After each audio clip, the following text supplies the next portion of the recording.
यासीन, कसम है कुरान की जो हिकमत से भरा हुआ है।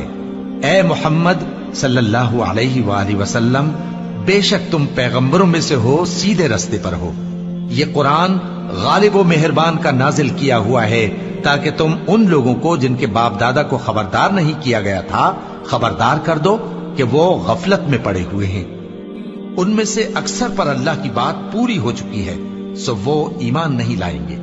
हमने उनकी गर्दनों में तौक डाल रखे हैं और वो ठोड़ियों तक फंसे हुए हैं, तो उनकी गर्दनें अकड़ी हुई हैं, और हमने उनके आगे भी दीवार बना दी और उनके पीछे भी, फिर उन पर पर्दा डाल दिया तो ये देख नहीं सकते। और तुम इनको खबरदार करो या ना करो, इनके लिए बराबर है, ये ईमान नहीं लाएंगे। तुम तो सिर्फ उस शख्स को खबरदार कर सकते हो जो इस नसीहत यानी कुरान की पैरवी करे और रहमान से गायबाना डरे, सो उसको मगफिरत और बड़े सवाब की बिशारत